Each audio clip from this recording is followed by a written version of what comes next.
And that is the carnage that took place in Las Vegas over The the what? weekend. The carnage. Yes, the carnage. That is the word I used to describe it. Terence Crawford beat Errol Spence Jr. to become the undisputed welterweight champion of the world. It was bad, Brandon. It was bad. It was. He won, I watched this, so you can include me in this conversation this time around. Yeah. But can we talk about how Brandon said it was going to be a draw? That's better than me. I went with the Dallas boy. I took Stack's lead, and I went with Errol Spence. I'll say this before we dive in and we go in on my prediction. Definitely off. First, I was proud of Ashley. We talked about this last week. They got on me about not being on Twitter, so I jumped on Twitter right after the fight, like everyone else. Errol Spence and Bud Crawford is trending. This fight is trending. So much is trending. You know who else was not trending but very active around the fight was Ashley. I mean, she was tweeting every 5 minutes. No, I literally Your commentary was great around boxing. I had 4 tweets about the entire fight. No, you did not. I can count them up. No, I it can wasn't count no them 4. right now. Do you want me to count them up? Ashley, right? The reason why this is important, pull it up players. right now. I'm gonna pull Hey, it up right I think I came up with the name too for our audience. So players. 1, 2, 3. No, keep going. 4. Keep going. 4. We stopped I at 4. tweeted Errol Spence There's Jr. more before to the be- fight. Then I said, nah, Crawford is in the zone. Then I put in the little throw in the towel gif. And then number 4 was an absolute clinic by Terence Crawford. Unbelievable. 4 tweets in 9 rounds? That's a I lot. don't know, Ashley. I'm counting 6. Thank you. Keep Say going. Yeah, first of all, the retweets don't checking. count. Yes, they do. Yes, they do. I didn't tweet that. Doesn't matter. You were active. Oh, but I'll yeah, I say this. retweeted the intro with Eminem because that was fire. That was dope. Yeah. The I'll meme say or this. whatever is funny, though. Yeah. I'll say this. The reason why that's significant is because I've been telling Ashley that the greatest sporting event that you can go to is a boxing event. We're not talking about a World Cup. We're not talking about a Super Bowl. We're not talking about tentpole events. We're just talking about a casual, a sporting event, regular season. Boxing is the best event that you can go to, especially a fight like this. They were calling this, the fight of the generation. They were calling this like You called it that. No, not me, the experts. No, I it was- didn't. it Remember, was, though. Stack It did, and I actually pushed back on Stack, and I said no. Pacquiao Mayweather was bigger Oh, you than did, this. you did, but it Right? wasn't. Pacquiao Mayweather wasn't. I'm sitting bigger next than to Andre 3000. Dame is in front of me. The Wayans brothers is here. Like everybody, the who's who. Little Wayne is a couple rows in front of me. Like it was just magical. It was great to be there. I was shocked, Corey, at this outcome. Yes, I wanted to bet. I didn't bet. I wanted to bet the draw, and it was 14-1. And I wanted to put down $20,000 on the draw because what I did Monday when I got to Vegas last Monday or Tuesday, I watched almost all of their highlights, right? I didn't watch all their fights. I watched all their highlights in their biggest in 2 of their biggest fights each. And it was so even. We talking about the sweet science. We're talking about very technical. This is unprecedented. We've never been in a situation where you got a 35-year-old boxer still in his prime, a 33-year-old boxer still in his prime. They meet and they're undefeated and their O is on the line. And for not Errol Spence, but for Bud Crawford to go in there and put on that type of show, it was the greatest strategic outing any sporting event any player has ever had. It was like Peyton Manning and Tom Brady going at it in their prime and one of them losing 50-0. Yeah, exactly. Like that's what this was. So this was big. You never go against the culture. So that's why it was a hard bet for me, Ashley. I don't know how you saw it. I don't know what you enjoyed the most, but it was legendary, but it was lopsided. And that guy right there who's wearing that prime chain, man, now we're talking about who's better in their prime, Is that him his or drink? Floyd Mayweather. No. That's the brother, Jake Paul, Logan Paul, Yeah, and the other influencer. So Ashley, what did you enjoy? What did you see? I know you were home watching it. I just was taken aback by how lopsided it was. I think that just like everybody else going into this, I mean, I didn't think it would end up in a draw. Obviously, I had Errol Spence. I took Stack's advice. Why? And so you I took also, Stack over me? You said a draw. At least he picked a winner. You know what I mean? Like, and also I went with the Dallas boy, a fellow Cowboys fan. I pledged my allegiance that way. I didn't think that it was gonna be a draw. I thought that there was gonna be a winner. I picked my winner. But the outcome of the fight is what surprised me the most, was that it was so lopsided. And this isn't two guys who I don't feel like going into the fight it was a drastic difference in talent. I feel like they're both equally as talented and equally as skilled. So for this to be the outcome was definitely something that came out of left field. I mean, shout out to JP. He tried to tell me, he was like, listen, you bet on the wrong horse. He tried to tell me to go with Bud. I didn't listen to him. JP said that? He did. Corey, and then what did he know? And then he texted me during the fight and he was like, I told your ass to not. Like, I mean, it was, it was crazy. Wow. Like, his face was insane. Right. That's why I said, Ashley, let's think about it. Let's go through the scenarios. I threw out Tom Brady versus Peyton Manning in their prime. You can even throw Drew Brees in there. We're talking about two just giants and one getting their ass beat 50-0. That's what that was. In basketball, let's go in one-on-one terms. That's Kobe Bryant versus MJ. Just one-on-one. One-on-one, ISO. And that's one of them losing. This is how bad it was. That's like Kobe Bryant or MJ, vice versa, beating the other 11-1. That's how bad it was. After Earl won the first one. He's the bigger fighter. They said he was the most powerful I feel like fighter. Kobe Michael Jordan's a little extreme. No, it's not. That's how extreme this was, Ashley. Look at his face. But who are you equating to Kobe and Michael? So this is two. Basically, what I'm saying is it doesn't matter. One of them's MJ. One of them's Kobe. One of them's Peyton Manning. One of them's Tom Brady. Right? We're talking about two giants just going head to head in their prime. This is unprecedented fight. They're both undisputed. They're both undefeated, and they go head to head. A lot of fighters in this era are running away from these type of matchups and these fights. They get after it, okay? And then he get beat like that. He won. Errol Spence won the first round.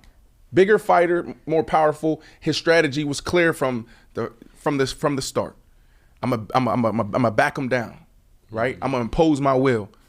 Bud sat back and was countering everything. He caught him, but Errol won the first one. After that, it was over, Woo.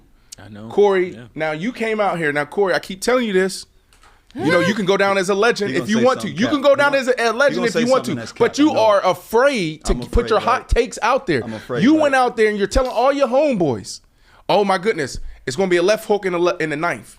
Say it, tweet it, but you're afraid to put it out there. So I'm gonna stop you right there. I'm gonna stop you right there, and what we're gonna do is ask the chat if Corey in the cut wasn't saying multiple times that it was gonna go Crawford's way. I said, did I not on this show say that it was going to go to Crawford? You did say it was multiple times. And I told you how he was going to do it, and it happened in the same way. I just didn't on this show say it was going to happen in the ninth. What did I say? I said, Errol Spence, if he comes in with the same game plan as he always does, which is what? Impose my will. Fight inside, lean in, and try to just try to be the, nope. I'm saying Errol's strategy. Yeah, it was dry, like what you're saying. Go ahead. Exactly, and Crawford is the stronger.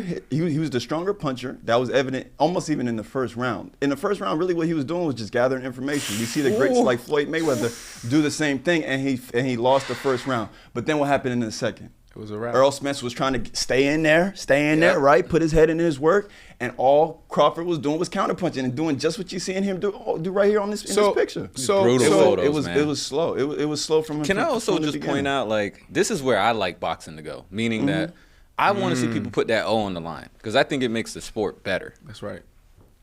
That's all I wanted to say. No, I agree. Well, you're seeing it now, right? Gervonta Tank Davis and Ryan Garcia, right? They did it. Now you have Devin Haney, who seems to be maybe not ready for Shakur Stevenson, right? Also in Bud Crawford's stable. He's a stable mate there, right? So they run together. But we want to see that. Gervonta Tank Davis, Shakur Stevens, or Devin Haney. So it feels like it's going that way. And it feels like the boxing fan now is respecting guys who may have 1, 2, 3 losses. I do want to say this before we push the conversation forward. Corey. Well, before you do that, can we shout out? We have 800 people in the chat right now. For real. I see that. Dang. Go ahead. Did we hit that? Hi, everyone. Paper chases. I was waiting for the segue, okay. We have over 800 people in the chat, 800 people watching.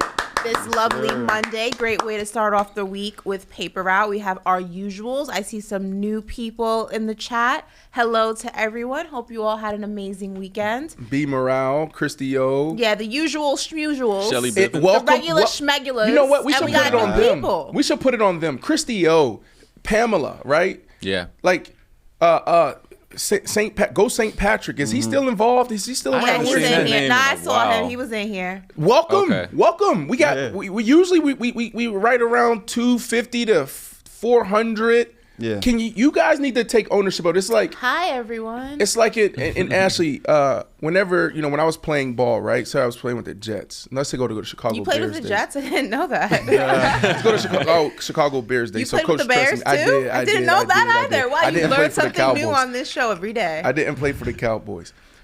We get a new player in. The head coach's general manager will have a group text like, "Hey, go welcome, Martellus Bennett. Go welcome, this guy, right? They welcomed me, Devin Hester and all those guys. They, Julius Peppers, they welcomed me when I got there. So I feel like that we need to put that on Go St. Patrick. I feel like we need to put that on Pamela, right? We got 810. So yes, we need to do our part and say thank you so much for rocking with us. We're here Monday through Thursday.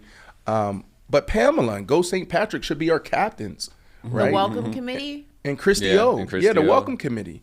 I feel like they should be the ones. Maybe we send them a link. I've been trying to do this for 5 weeks, 6 weeks, and we haven't been able to do this. No rookie hazing, y'all. We should send them a link, let them tap into the show live, right? And then they can welcome everybody. How do you feel about that? I feel like people are also watching, though, and they're at work and things like that. That may be a little hard. Christy O, I know, is working. Right. Go St. Patrick is working. Are And they working? Are y'all working right now? They Go St. mention Patrick, they mention Christy all O? the time that they watch from work. Okay. So it may be a little hard for them to tap in, but we appreciate them being in the chat. Yeah.